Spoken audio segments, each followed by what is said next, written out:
Thank you very much, Congressman Harder and Thomas, for that conversation. Thought that was a wide-ranging discussion that highlighted some of the themes of energy imperatives, particularly permitting.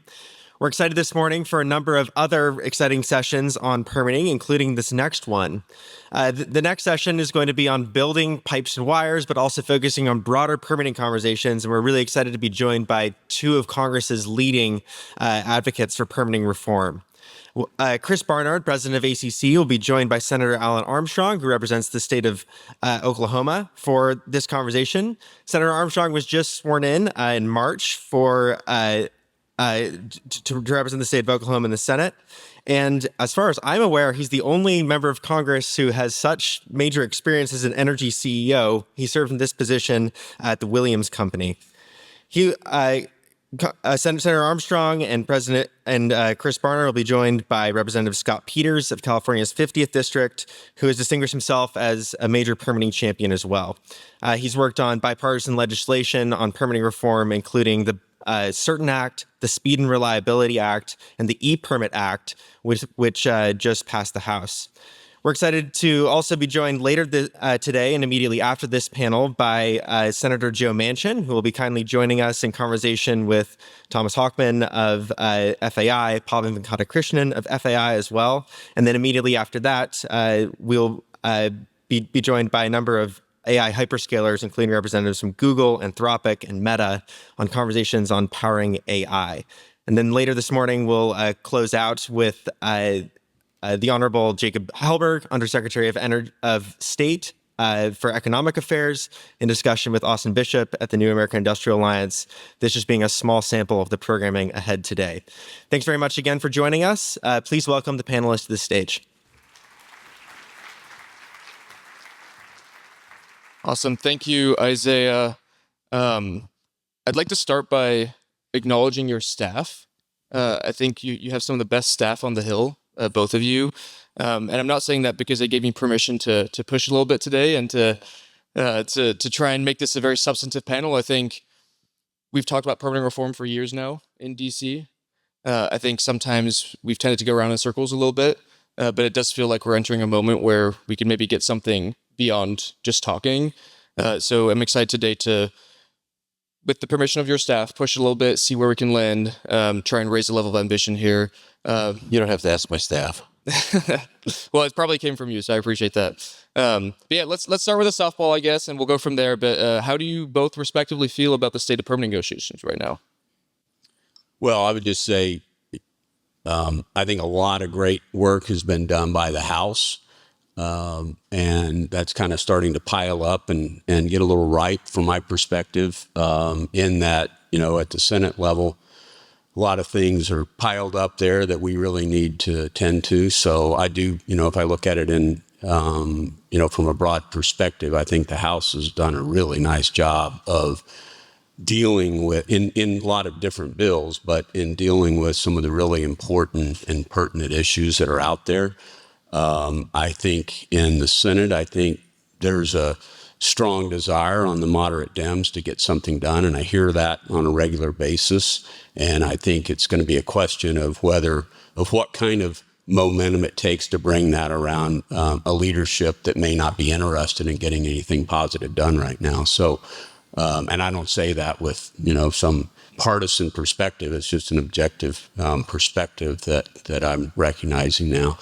And so that's the issue. I think from my own perspective, I'm very focused on making sure what we do get done is very meaningful and actually moves the bar, because I think there's a lot of ideas and a lot of things out there that practically don't really get us anywhere. And so I think, for instance, an over-reliance on shot clocks don't work very well when an agency won't give you a notice of complete application, and that starts the shot clock.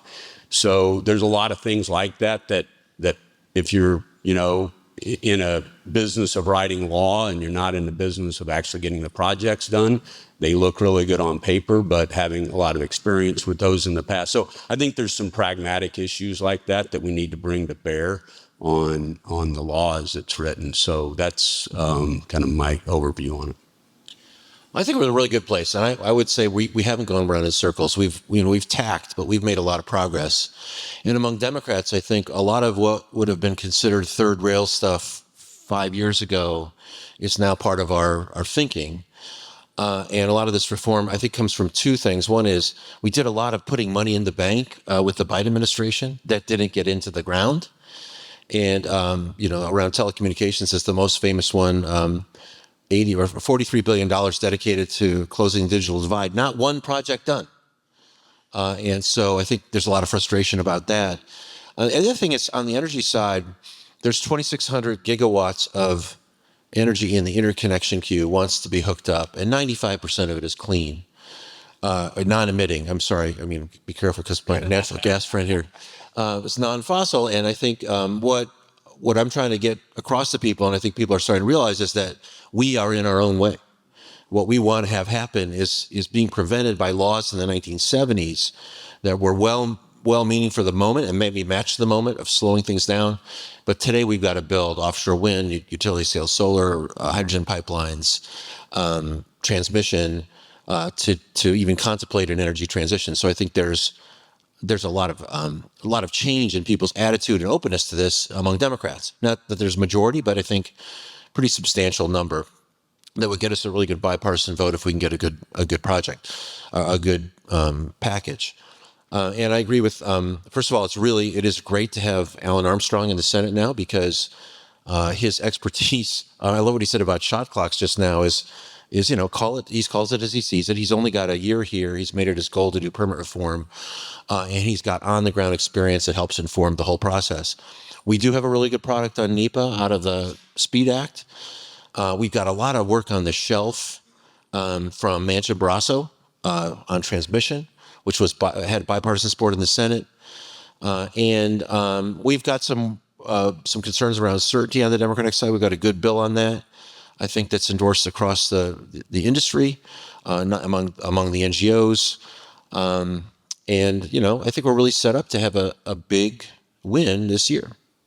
I love to hear it. We'll talk about certainty. We'll talk about transmission. But you mentioned NEPA. And I think one of the big things that you've worked on in the House is trying to make the process there easier. NEPA is a procedural statute that doesn't specify specific environmental outcomes. We have a lot of other things that do help with that, right? Endangered Species Act, Clean Water Act, Clean Air Act. But when you talk to a lot of Democrats about NEPA, there's a concern that we're gutting the bedrock environmental law of this country, right? So how do you respond to that criticism on your side of the aisle? And when that package ultimately does come together and they're like, no, this is the end of our environmental laws in America, what do you tell them? Well, there's a lot of hyperbole around this. And I have to say that I started on this working on sequoias and then later on forestry with Fix Our Forest Act, which I did with Bruce Westerman. And what I realized when we talked about sequoias, also this Save Our Sequoias Act wanted to do was take a certain amount of money and dedicate it to restoring the conditions that would have existed had natural fire occurred over the last century, because we lost 20% of the sequoias to unnatural conditions. And the other thing was a recognition that you can't do a 4-year study on every grove. You have to, you have to accommodate that, and you have to basically have some sort of exemption under NEPA. We lose the trees if we had that delay. That made a ton of sense to me. We introduced the bill, and the response we got from the DC environmental community, not the California environmental community, which understood the problem, they were supportive, the tribes were supportive, was from the Sierra Club and around the sequoias was, you can't change NEPA. It's a slippery slope. It's a, quote, bedrock environmental law. I love that frame because it's ridiculous. It is a procedural statute. It is not the bedrock environmental law. It's a process law, and I think the Supreme Court's recognized that. But what clicked was, oh my gosh, it's really not, this, when they're not even talking about saving the sequoias at the expense of even amending, modernizing these laws. I think that's a fight we have to take. So we took that fight. With respect to Fix Our Forest Act. Again, oh my gosh, you can't change NEPA, but we're trying to save the forests and save the habitats. And I think a lot of Democrats have come around to understand that the bedrock environmental laws really are the Clean Water Act, the Clean Air Act, that provides substantive limitations on the emission of pollutants, not NEPA. And NEPA is something that needs to be modernized. So, yeah, I mean, there's still a lot of folks who believe that NEPA is biblical from Moses on tablets. It can't be changed. But I think, again, that view is changing because we see that the conditions on the ground from an environmental perspective need to be addressed. It's in the way. Right. And like you mentioned, most of the projects currently being delayed are zero emitting projects. Senator Armstrong, you obviously have worked in the oil and gas industry. You're a champion of American energy dominance. You've helped put America on the map when it comes to hydrocarbon dominance. You want to mine more for critical minerals in the United States. Those are all things that Republicans are broadly on board with, right? But Democrats want other things, right? Whether it's permitting certainty, we'll talk about that, but they also want transmission reform.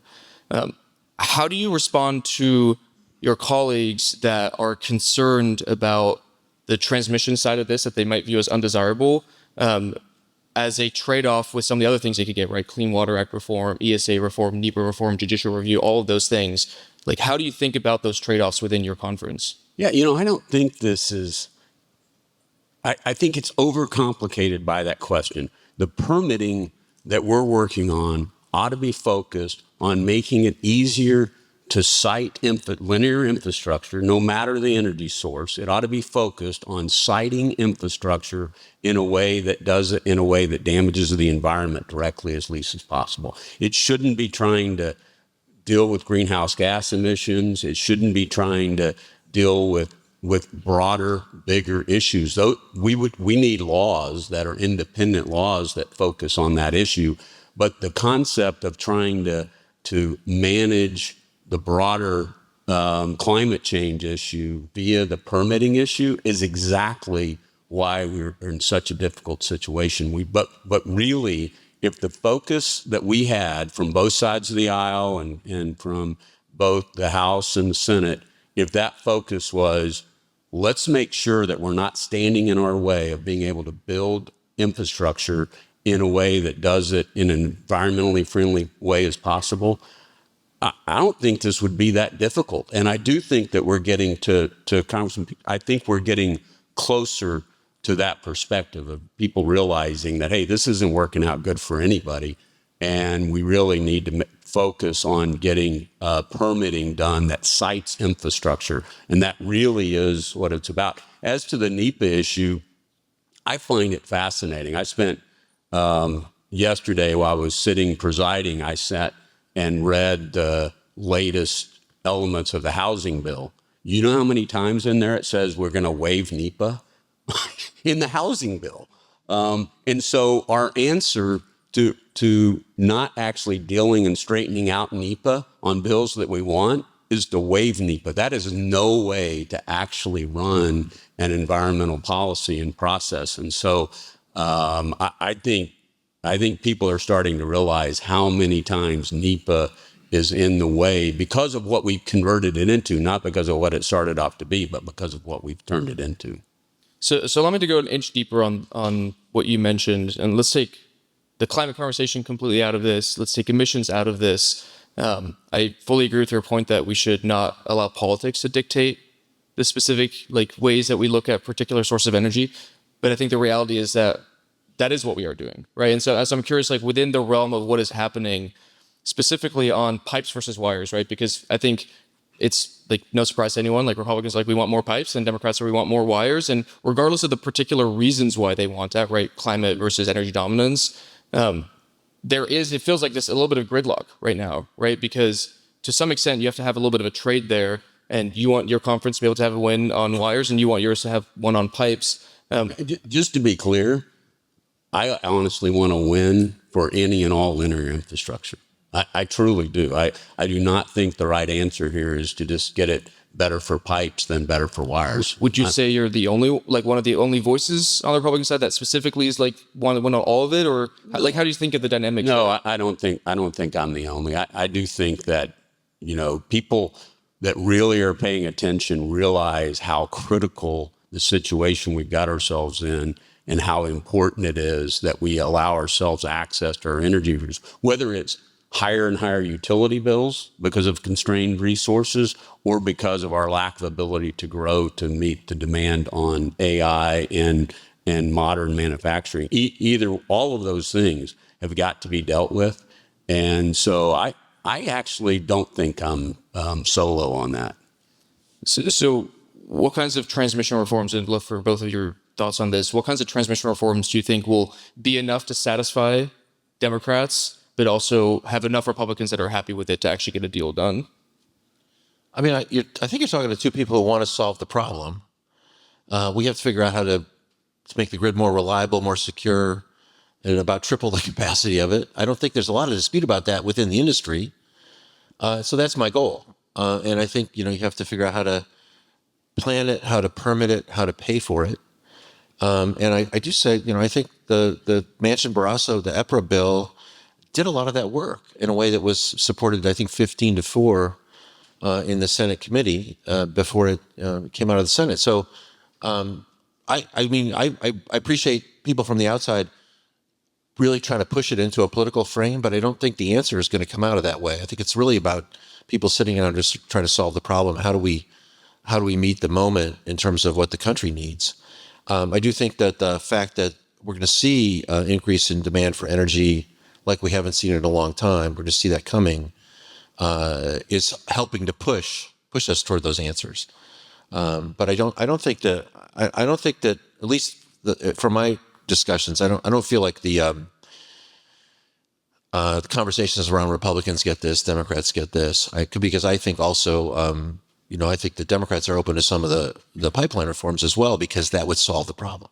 It doesn't make sense for people in New England to be burning fuel oil or to be importing LNG because there's no pipeline. I mean, there's a level of ridiculousness to that we all see, and we want to solve that problem. And to be clear, this is all music to my ears. And yeah, I love the way that you guys are talking about this. I think one of the themes of this conference is this idea of energy addition. I think Secretary Wright has kind of pioneered that idea as well. And so I want to touch on the dynamics of some of the concerns that your colleagues on the Democratic side have had when it comes to permitting certainty, right? The administration pulling permits for wind farms, solar farms, things like that. How do you think that has impacted the negotiations? And when we think of this like energy addition frame, how do you think we get back to this idea of like tech neutrality? We just need more of every molecule and electron that we can get right now. Yeah, well, I would say, first of all, I think, historically, the perspective of permit certainty and was one that was focused around previously, was focused around things like pipelines getting stopped for a number of reasons, usually the 401 water quality certificate, which has been a kind of a blue state weapon. But so a lot of the focus was on that, both on the judicial review side as well as the state's ability to stop things and permits being pulled. So, Williams, when I was CEO there, we actually had a project that was $1 billion pipeline from Pennsylvania into New Jersey, desperately needed, and within 9 months was running at a 90% load factor, which is really unheard of in the pipeline world, because usually it takes some time for the load to build once you bring new fuel into a market like that. In this case, it was replacing fuel oil very rapidly, and the market picked it up pretty quick. But that project was stopped 9 months into it, was stopped by a judicial vacated the certificate that the FERC had.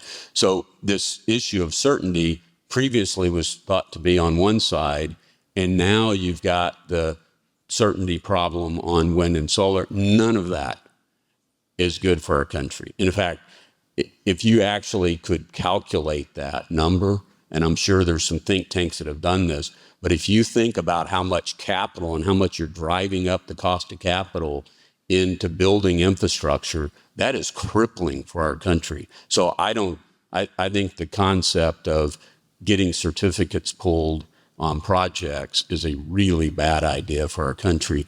So I would just say that. But I do think that issues like, if you're thinking you're trying to build a conflict between pipes and wires, the 401 water quality certificate has been an issue that has been used against FERC certificated projects. And it will also, if you give the transmission authority to FERC for siting through some of these bills, it will become the red state weapon. And so the concept that this is just a pipes issue, I completely disagree. And I'd be willing to wager a very large bet with somebody that if you don't fix the 401 issue, you're going to see it show up as a transmission issue. I think that there was some concern about some of the Biden administration, maybe the Obama administration, tapping the brakes on some oil and gas projects.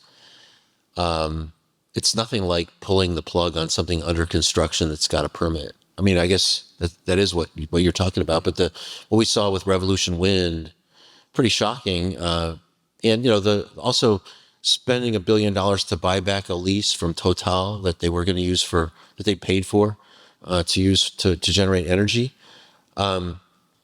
This is not an all of the above strategy. This is it was just very discriminatory and obviously already probably illegal if you take a vested permit. I think as a lawyer, I thought they can't do that. But just to underscore the senator's point, I had an energy investor in Europe, pretty big company, come in and after they'd seen this kind of thing, and they suggested to me that investing in American energy was sort of akin for them now to investing in Vietnam or Brazil. And I think that the point is that raises that when you add that risk into to a deal, that raises the cost of the deal. It raises lowers the likelihood it'll get done. But if it gets done, it's going to be more expensive for ratepayers and for businesses and for families. And so it's insane. So when we did a bill around certainty that does do some of the shot clocks. It sets out timelines. It sets expectations for approvals, and we got support from everybody. I'll say, the clean energy industry is obviously supportive, but so is API and so is INGA, the natural gas folks, petroleum folks, because they don't want to see this happen to anybody, and they certainly don't want retribution from the next president if the person has a different view. So I think certainty is something that's got to be built in. The next 2 years, it'll be tough for Democrats to trust the Trump administration, no matter what you put into law. So I would expect that maybe some of the negotiations would come out in the form of saying you've got to approve these X number of projects as part of any compromise. That might be constructive. But I think going forward, we want an expectation that everything will be treated fairly and expeditiously. That just makes sense for everybody. Yeah, absolutely. And we had Congressman Gabe Evans yesterday, who obviously worked with you on certain in the House, saying the exact same thing on the other side of the aisle, which is great. Again, to your point about a deal where the administration kind of starts approving some of these projects in return for getting a package done. Senator Armstrong, are you having those kinds of conversations with the White House? Are they amenable to this? Like how is that happening from your perspective? Yeah, well, I'm certainly not going to speak for the White House on this because that's obviously their prerogative, but I certainly know that at least, in the cabinet members that are close to this, like Secretary Wright, Secretary Burgum, that they do understand how incredibly important getting permitting reform done is for the benefit of our whole country. And so I would just say I think there's a very clear understanding there of what that's about and the importance of getting long-term, durable permitting reform done. Yeah, and you're my favorite kind of politician because you came with one specific thing you want to do and then you're out of here. Sorry. We love you too, Congressman Peters. We're solving all the problems, not just one. So, Senator Armstrong, you said you don't like shot clocks, but you did in fact put a shot clock on yourself for this. How do you see the political dynamics of this, right? Because it feels like we are in a moment where the stars are kind of aligning on a permitting deal, right? Like we have more AI energy demand than ever before. We have this opportunity to reindustrialize America, to bring jobs back. Like there's all this exciting stuff happening. Hyperscalers putting up billions of dollars for clean, firm sources of energy, wind and solar projects that can be built faster than anything else right now. It feels like the moment is now. If we don't get, I don't want to speak this into existence, but is it really the time is now before the end of this Congress, or how do you see some of these dynamics? I do want to say the time is now, and I've told this. I think this is fairly well known. My belief is that it has to happen this year. If history is any guide, and if the polls are any guide, there will be different chairpersons in the House next year. I've worked with Bruce Westerman. He's super conservative. We don't vote together a lot, but he's a really good legislator, and he wants to solve problems. He has really worked hard to get a permitting deal that would have had a lot. The Speed Act would have had a lot more Democratic votes if the Freedom Caucus hadn't messed with it on the floor. But it's a really good product. He would be replaced by Jared Huffman, this is not his, to say the least, not his agenda. And then Frank Pallone would take over for Brett Guthrie. Frank, I think, is more of a health guy, but not that interested in this. I think Brett really feels like he wants to get something done, and I just think this is a moment when that we should take advantage of and get this done. I think Senator Capito says she's hoping to have a product before the summer break, and I think that's the right timeline. Nothing to add? No. Okay.